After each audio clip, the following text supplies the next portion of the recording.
Assalamualaikum warahmatullahi wabarakatuh. Saya Vini Syifa dengan NIM 2017-30-2074 dari kelompok 5 literasi media akan memaparkan subbab dari bab perkawinan buku Hukum Perkawinan Islam di Indonesia karya Profesor Dr. Amir Syarifuddin. Untuk yang pertama ada arti dari perkawinan itu. Perkawinan atau pernikahan dalam literatur fikih berbahasa Arab disebut dengan dua kata, yaitu nikah dan zawaj. Kedua kata ini itu sering sekali dipakai oleh orang-orang Arab dan juga banyak terdapat dalam Al-Quran dan hadis. Seperti kata nikah itu ada pada surat An-Nisa ayat 3 dan kata zawaj dalam Al-Quran ada juga pada surat Al-Ahzab ayat 37. Nah, secara arti kata nikah itu ada dua. Yang pertama ada bergabung atau berhubungan suami istri dan berarti akad. Nah, adanya kedua kemungkinan arti ini karena kata nikah yang terdapat dalam Al-Quran memang mengandung dua arti tersebut. Untuk arti kata nikah yang berarti berhubungan itu ada pada surat Al-Baqarah ayat 230, dan kata nikah yang berarti akad itu ada pada surat An-Nisa ayat 22. Dalam arti terminologis, dalam kitab-kitab terdapat beberapa rumusan yang saling melengkapi. Ulama golongan Syafi'iyah memberikan definisi sebagaimana yang disebutkan kepada hakikat dari akad itu sendiri, yaitu bila hukum hubungan atau kehidupan suami istri itu yang dulunya nggak boleh jadi boleh. Jadi intinya adalah pengertian dari ulama Syafi'i yaitu tentang hubungan suami istri tersebut. Definisi yang diberikan oleh ulama terdahulu sebagaimana terlihat dalam kitab-kitab fikih klasik itu definisinya sangat sedikit, yaitu intinya adalah kebolehan melakukan hubungan suami istri dalam berlangsungnya perkawinan itu. Nah, ulama kontemporer itu memperluas arti tersebut menjadi seperti yang disebutkan oleh Dr. Ahmad Gondur dalam bukunya Al-Ahwal, seperti yang dikatakan oleh Dr. Ahmad Gondur dalam bukunya Al-Syakhsiyah fi at-Tashdih al-Islami, yaitu akad yang menimbulkan kebolehan bergaul antara laki-laki dan perempuan dalam tuntutan naluri kemanusiaan dalam kehidupan dan menjadikan untuk kedua pihak secara timbal balik hak-hak dan kewajiban-kewajibannya.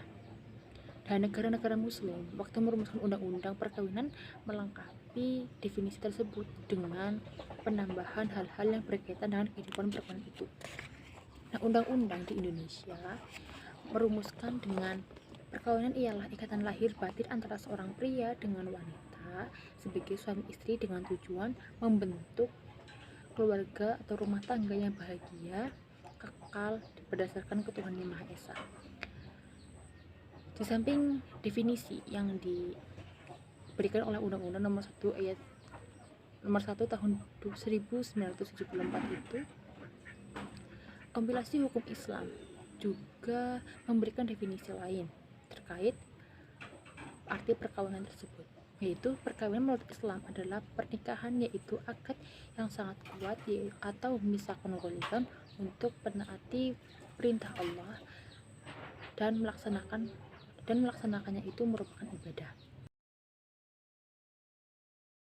Di sini saya akan menjelaskan tentang tujuan hikmah dalam perkawinan.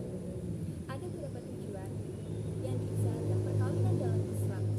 Yang pertama adalah menghasilkan anak dan keturunan yang soleh dan solehah untuk generasi yang akan datang. Hal ini dikutip dalam surat An-Nisa ayat pertama. Yang kedua adalah terciptanya keluarga yang sakinah mawaddah warahmah, penuh kasih sayang,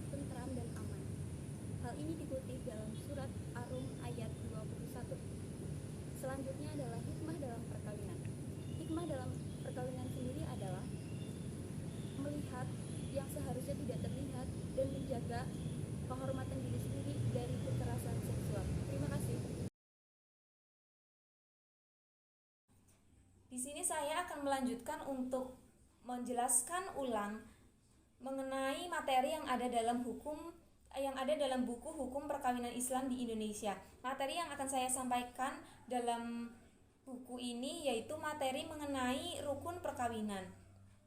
Dalam buku ini dijelaskan bahwa rukun perkawinan itu menentukan suatu perbuatan hukum, terutama yang menyangkut dengan sah atau tidaknya perbuatan tersebut dari segi hukum. Jadi, rukun merupakan sesuatu yang harus diadakan. Dalam perkawinan, jika tidak ada rukun atau salah satu rukun tersebut tidak terpenuhi, maka perkawinan tersebut dianggap tidak sah. Dalam buku Hukum Perkawinan Islam di Indonesia ini dijelaskan bahwa rukun perkawinan itu ada 5. Yang pertama adalah adanya calon mempelai laki-laki. Lalu yang kedua adanya calon mempelai perempuan. Yang ketiga adanya wali.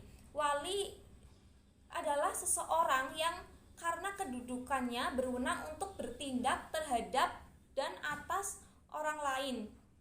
Nah, dalam perkawinan, wali itu adalah seseorang yang bertindak atas nama mempelai perempuan dalam suatu akad nikah. Lalu rukun yang keempat adalah saksi. Jadi dalam akad nikah itu harus disaksikan oleh 2 orang saksi supaya ada kepastian hukum dan untuk menghindari timbulnya sanggahan dari pihak-pihak yang berakad di suatu hari atau di suatu hari kemudian. Lalu rukun perkawinan yang terakhir adalah adanya ijab yang dilakukan oleh wali dan adanya qabul yang dilakukan oleh suami. Lalu dalam akad perkawinan ini biasanya selalu disebutkan mahar, tetapi dalam undang-undang perkawinan yang ada di Indonesia dan yang ada di dalam KHI, mahar itu tidak masuk ke dalam rukun perkawinan, melainkan masuk ke dalam syarat perkawinan. Hal tersebut juga diambil atau berpedoman terhadap Imam Syafi'i. Mungkin hanya itu yang dapat saya sampaikan dari buku Hukum Perkawinan Islam di Indonesia ini. Kurang lebihnya mohon maaf. Terima kasih.